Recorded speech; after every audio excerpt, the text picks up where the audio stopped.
Shalom à tous et bienvenue sur la chaîne Ressourcer sa foi. Aujourd'hui, nous allons méditer un certain passage des Saintes Écritures et nous allons définir qu'est-ce qu'un faux prophète.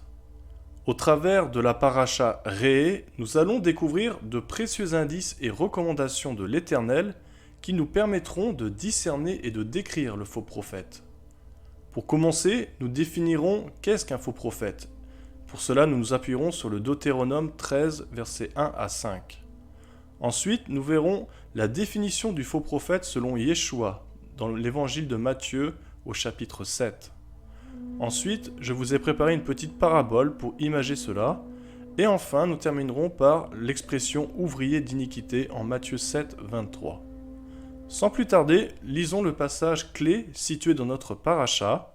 « S'il s'élève au milieu de toi un prophète ou un songeur qui t'annonce un signe ou un prodige, et qu'il y ait accomplissement du signe ou du prodige dont il t'a parlé en disant « Allons après d'autres dieux, des dieux que tu ne connais point, et servons-les. » Tu n'écouteras pas les paroles de ce prophète ou de ce songeur, car c'est l'Éternel, votre Dieu, qui vous met à l'épreuve pour savoir si vous aimez l'Éternel, votre Dieu, de tout votre cœur et de toute votre âme.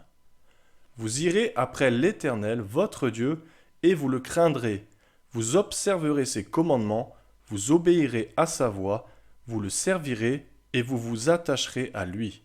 Ce prophète ou ce songeur sera puni de mort, car il a parlé de révolte contre l'Éternel, votre Dieu, qui vous a fait sortir du pays d'Égypte et vous a délivré de la maison de servitude. Et il a voulu te détourner de la voie dans laquelle l'Éternel, ton Dieu, t'a ordonné de marcher. Tu ôteras ainsi le mal du milieu de toi. » Ces versets, au sens littéral, nous renseignent sur 4 caractéristiques principales d'un faux prophète, à savoir, un faux prophète est capable de signes ou de prodiges, un faux prophète entraîne à suivre d'autres dieux, un faux prophète amène à la révolte contre l'Éternel, et un faux prophète détourne de la voie dans laquelle nous devons marcher. En vérité, il existe 2 autres caractéristiques d'un faux prophète dans notre paracha, et pour les découvrir, il faut une nouvelle fois se tourner vers la tradition juive qui explique que, bien que les imprimeurs non juifs du Chumash, le Chumash c'est le Pentateuque, donc la Torah, ce qui correspond aux 5 premiers livres de la Bible, bien qu'ils aient commencé ici un nouveau chapitre, donc là on parle du Deutéronome 13 au verset 1, quand il est dit « s'il s'élève au milieu de toi », etc., la tradition massorétique, donc la tradition juive, les contredit et intègre le verset 1 au passage précédent, c'est-à-dire au Deutéronome 12, verset 32. En d'autres termes, et pour mieux imager ce commentaire, les Bibles chrétiennes sont découpées de cette manière. Alors vous voyez, donc le verset du Deutéronome 12, 32, ce chapitre se termine comme cela. « Vous observerez et vous mettrez en pratique toutes les choses que je vous ordonne, vous n'y ajouterez rien et vous n'en retrancherez rien. » Et là on passe sur un nouveau chapitre, Deutéronome 13, verset 1, où il nous est dit « S'il s'élève au milieu de toi un prophète ou un songeur et qui te montre un signe, etc. » En revanche, dans le judaïsme, le texte est découpé d'une manière différente, en faisant suivre ces 2 versets dans un même chapitre. Vous voyez, il est dit donc « Vous observerez et vous mettrez en pratique toutes les choses que je vous ordonne. Vous n'y ajouterez rien et vous n'en retrancherez rien. » Deutéronome 13, 1. C'est là que commence le chapitre 13 du Deutéronome dans les Bibles juives. Et après, « S'il s'élève au milieu de toi un prophète ou un songeur », donc verset 2. Et la leçon de ce commentaire est que dans le découpage juif des Saintes Écritures, le fait d'ajouter ou de retrancher à la parole de Dieu est directement lié au faux prophète. Nous n'entamons pas ici un nouveau chapitre comme dans les Bibles chrétiennes. Donc par définition, un faux prophète peut être également défini comme celui qui va ajouter ou retrancher quelque chose aux Saintes Écritures. Alors évidemment, j'anticipe déjà la réaction de certains qui, en entendant ce que je viens de dire, ils vont s'extasier en affirmant « Ah, vous voyez les Juifs et les rabbins, ils ajoutent de nombreuses lois ou des traditions d'hommes à la parole de Dieu. Donc ce sont donc de faux prophètes. et des hommes qui font peser de lourds fardeaux sur les épaules des autres. Alors premièrement, dans notre exemple, il ne s'agit pas ici d'ajouter ou de retrancher des lois ou des ordonnances ajoutées par les rabbins. Sinon, cela voudrait dire, à titre d'exemple, que la fête de Pourim et celle de Hanouka, qui ont été instituées par les sages d'Israël des époques concernées, ça voudrait dire qu'elles sont hostiles à Dieu. Non, c'est faux.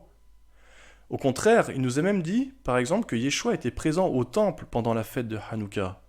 En Jean 10, 22-23, il nous est dit qu'on célébrait à Jérusalem la fête de la dédicace. Donc Hanouka, c'était l'hiver. Et Jésus se promenait dans le temple sous le portique de Salomon. Et deuxièmement, il faut une nouvelle fois comprendre le contexte de ces versets. Et pour éclairer notre entendement, nous allons considérer ce pertinent commentaire du Hiskouni, un rabbin français du Moyen-Âge qui commente le verset similaire qui est situé dans Deutéronome 4.2 où nous retrouvons le fait de ne pas ajouter ou retrancher. Il nous est dit « Vous n'ajouterez rien à ce que je vous prescris et vous n'en retrancherez rien, mais vous observerez les commandements de l'Éternel, votre Dieu, tels que je vous l'ai prescrits. » Donc on voit qu'il y a une similitude dans ce verset de Deutéronome 4 et celui qu'on retrouve dans Deutéronome 13. Alors, le rabbin commente sur ce verset. Ce verset, donc celui qu'on vient de voir, Deutéronome 4.2, est une réponse aux hérétiques qui nient la validité du Talmud en citant ce verset et en soulignant que les sages du Talmud l'ont ignoré, ajoutant des centaines de lois de leur cru. La réponse des sages est que l'avertissement de ne pas ajouter ou soustraire aux lois de la Torah n'apparaît que 2 fois, et à chaque fois en relation avec l'idolâtrie, c'est-à-dire de ne pas violer la croyance et le service du seul et unique Créateur.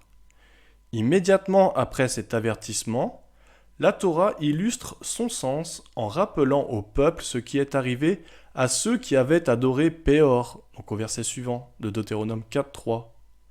Et la même chose, dans Deutéronome 13.1, la Torah illustre également le sens de cette loi en rappelant au peuple de ne sacrifier aucun de ses enfants au culte de Moloch. Et ça, donc, c'était présent dans Deutéronome 12.31, au verset d'avant. Et lorsqu'il s'agit d'autres commandements, les sages sont non seulement autorisés, mais encouragés à entourer les lois bibliques de barrières afin de nous protéger contre toute violation des lois bibliques. Alors voilà, je pense que c'est assez clair. Comme expliqué dans ce commentaire, le fait d'ajouter ou retrancher ne concerne pas les barrières ou les haies de protection qui ont été instaurées par les sages d'Israël, dans le but de ne pas transgresser les commandements divins. Mais au contraire, les choses qui pourraient nous éloigner de la volonté et du service divin. Par exemple, en associant des concepts ou des pratiques idolâtres à notre foi. C'est là le but de ne pas ajouter ou retrancher. Nous aurons l'occasion, si Dieu permet, de partager une étude concernant la loi orale et les décrets rabbiniques lors d'une prochaine vidéo. Ainsi donc, selon le Deutéronome 13, si Yeshua, donc si Jésus, avait enseigné contre ou autre chose que la Torah, que la loi, en détournant le peuple de l'Éternel, il aurait été déclaré faux prophète par les autorités religieuses de son temps. Mais cependant, il nous est dit que, en Marc 14, les principaux sacrificateurs et tout le Sanhédrin cherchaient un témoignage contre Jésus, pour le faire mourir, et ils n'en trouvaient point, car plusieurs rendaient de faux témoignages contre lui, mais les témoignages ne s'accordaient pas. Donc c'est clair, même les autorités religieuses qui ont éprouvé, qui ont testé Yeshua, ne lui ont rien trouvé. Ils étaient obligés d'inventer des faux témoignages pour l'accuser. Donc on voit que Yeshua était fidèle de A à Z dans la Torah de l'Éternel. D'autant plus que nous savons que Yeshua a confirmé et validé la Torah comme étant éternelle. Et ça, nous le voyons dans Matthieu 5, au verset 17 à 19. Et nous avons d'ailleurs effectué une étude sur l'immuabilité de la Torah, si cela vous intéresse. Le Seigneur lui-même a défini comment reconnaître les faux prophètes. Et sur quoi s'est-il appuyé pour affirmer ces paroles ? Sur la Torah.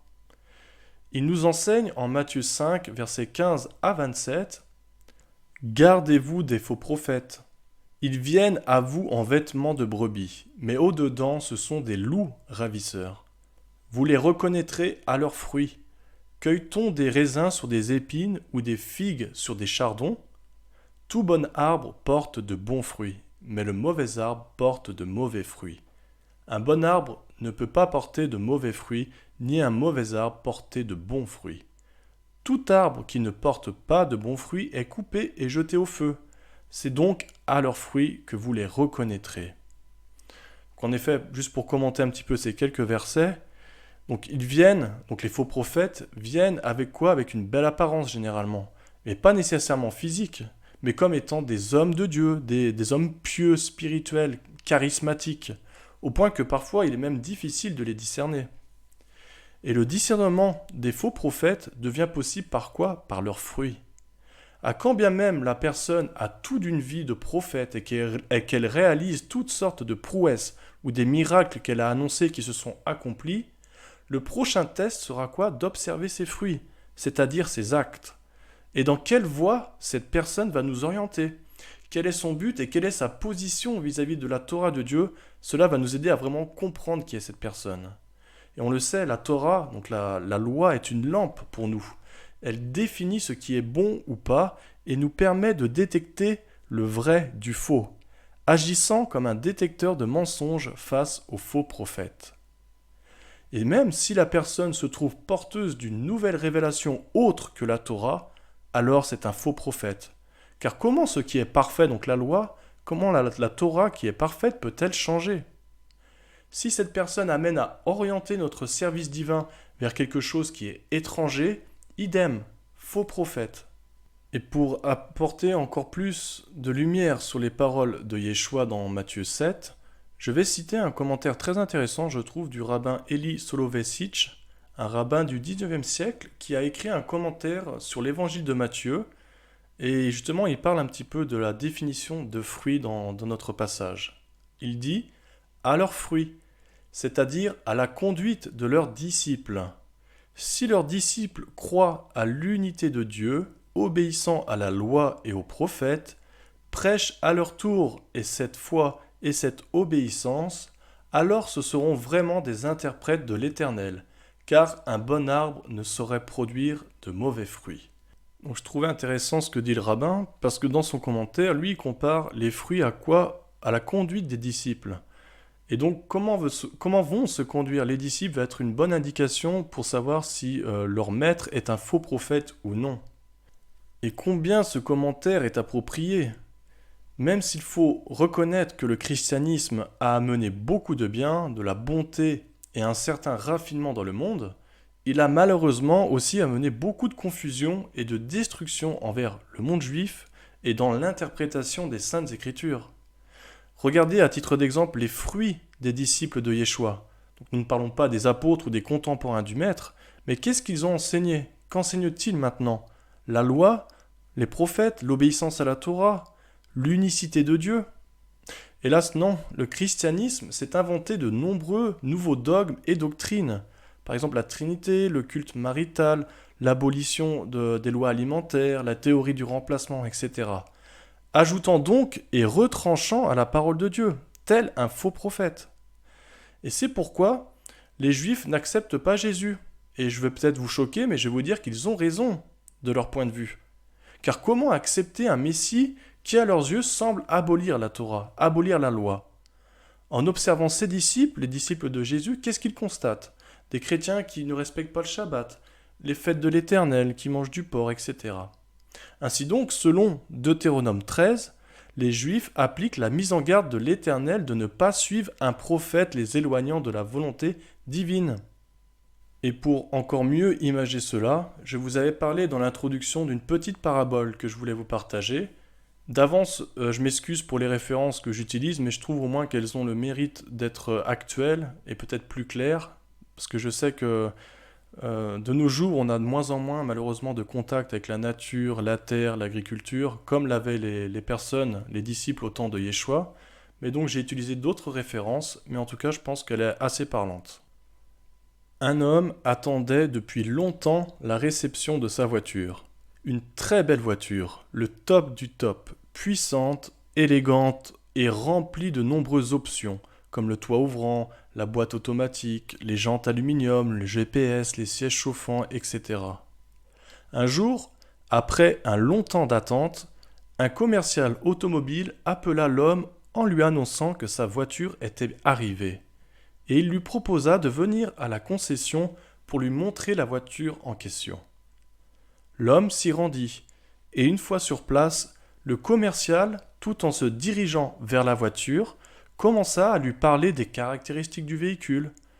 Mais, très vite, l'homme désirant la voiture comprit qu'il devait y avoir une erreur. La puissance fiscale n'était pas la même. Dans le discours du commercial, il n'y avait plus de siège électrique, et la liste des erreurs s'allongeait au fur et à mesure que les deux hommes se rapprochaient de la voiture. Une fois devant la voiture, qui était complètement différente de celle à quoi il s'attendait, notre homme fut mécontent et ne voulut plus entendre parler de cette voiture, ni du commercial, ni de la concession, car le véhicule ne ressemblait en rien à ce qu'il attendait.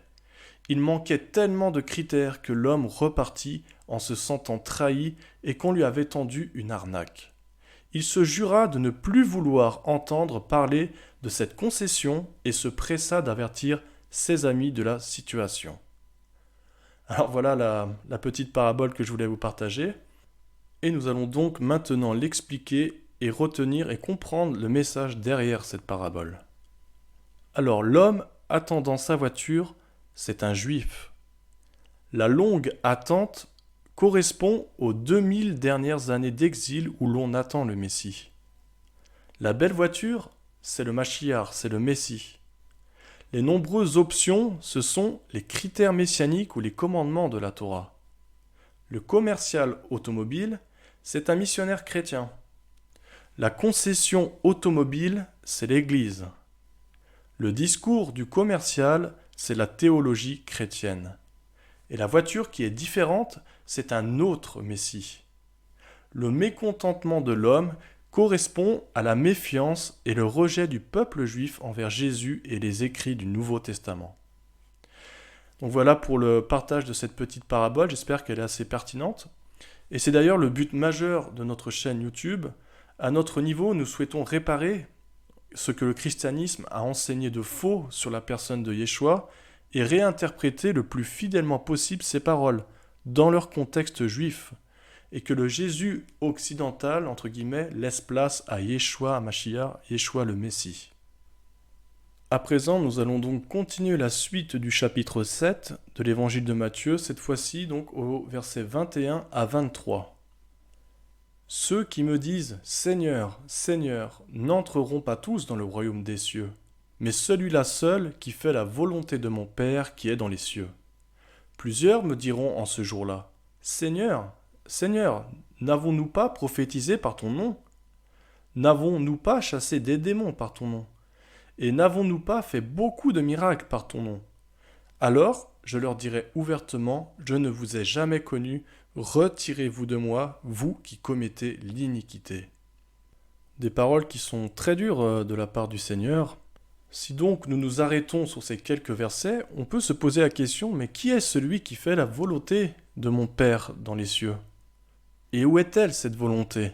Cette volonté, elle est présente dans la Torah et dans rien d'autre. Souvent on oublie que Jésus, que Yeshua, il s'adressait à des Juifs du 1er siècle. Bon, il s'adresse évidemment à nous aujourd'hui aussi, mais avec 2000 ans d'écart. Et une culture complètement différente. On n'a pas du tout les mêmes références que le peuple juif, encore moins celui du 1er siècle. Et souvent, quand on étudie, on n'a pas le contexte religieux également de l'époque. C'est pour ça qu'il faut vraiment étudier et essayer de comprendre le contexte. D'ailleurs, à titre d'exemple, j'ai souvent entendu, et d'ailleurs différentes personnes, prêcher sur le verset d'Osée 4, où il est dit « Mon peuple est détruit parce qu'il lui manque la connaissance ». Et c'est vrai, si on ne connaît pas la parole de Dieu, on va commencer à naviguer à gauche et à droite et on ne va pas atteindre le but, on va vraiment être dans l'égarement. Mais souvent, ils omettent la suite du verset, car il est dit « Puisque tu as rejeté la connaissance, je te rejetterai. Et tu seras dépouillé de mon sacerdoce, puisque tu as oublié la loi de ton Dieu, donc la Torah. J'oublierai aussi tes enfants. » Le manque de connaissance, l'ignorance de la parole de Dieu, donc de sa Torah, c'est entre guillemets le piège. C'est la toile des faux prophètes pour attraper les croyants.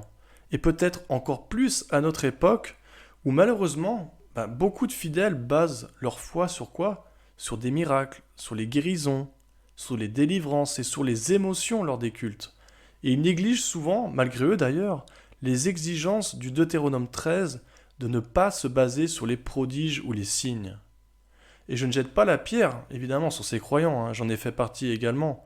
Et seul Dieu est juge et connaît les cœurs, car il y a de nombreuses personnes qui ont un cœur sincère, qui aiment Dieu et leur prochain, mais qui vont de manière involontaire contre les enseignements d'Hachem, de Dieu et de son Messie. Et ce qui rend le sujet encore plus triste, c'est qu'en plus de détourner de nombreux croyants de la Torah, à cause de leur doctrine ou de leur théologie, certaines de ces personnes vont déformer même les propres paroles de Yeshua, qui n'a jamais voulu abolir le moindre iota de la Torah, ce qui revient au final presque à prendre le nom de Dieu en vain, que Dieu préserve. Car les paroles du Maître restent très dures lorsqu'il annoncera ne pas connaître ceux qui commettent l'iniquité, tout en faisant des miracles en son nom. Ceux qui pratiquent l'iniquité sont ceux qui sont sans loi, les sans Torah, comme le traduit par exemple André Chouraki. Alors je leur déclarerai, jamais je ne vous ai connus, retirez-vous de moi, fauteurs de non-Torah. Et donc ici, le mot grec qui est employé pour iniquité, c'est le mot anomia, qui correspond au Strong 458. Et la définition de ce terme, c'est la condition de celui qui est sans loi, soit parce qu'il l'ignore, soit parce qu'il la viole, ou alors c'est un mépris et une violation de la loi, iniquité, méchanceté. Pour conclure, la Torah, en tant que révélation inspirée de Dieu, elle nous démontre ce qu'est un faux prophète. Jésus lui-même décrit ce qu'est un faux prophète. Il est décrit comme des loups déguisés, des séducteurs qui détournent les croyants de la Torah, de la volonté divine. Nous avons vu également que le faux prophète se caractérise comme étant celui qui ajoute ou qui retranche à la parole de Dieu. On a vu que c'était en lien avec l'idolâtrie notamment. Et paradoxalement, nous retrouvons ces éléments, ou du moins en partie, dans le monde croyant, qui dans de nombreux cas enseigne un autre évangile, un autre Yeshua, une Torah vieille et dépassée. Que ce soit dans le christianisme ou même dans le judaïsme, Yeshua est très souvent mal compris et ses enseignements ainsi que ceux de ses disciples sont mal interprétés. Et c'est pourquoi il nous incombe à tous d'enlever les écorces, les peaux qui nous empêchent de voir le beau fruit, de faire tomber les faux prophètes, les fausses doctrines, les fausses interprétations et les fausses idées, afin de pouvoir tous nous diriger vers celui qui est l'unique digne d'adoration. Alors veillez, étudiez, priez et vérifiez toujours ce que l'on vous enseigne, et par-dessus tout si cela est en accord avec la Torah. Si cette vidéo vous a plu, surtout n'hésitez pas à liker, à partager, à commenter et à nous soutenir aussi financièrement si vous le pouvez. Je vous dis donc à très bientôt pour de nouveaux partages si Dieu permet. Shalom!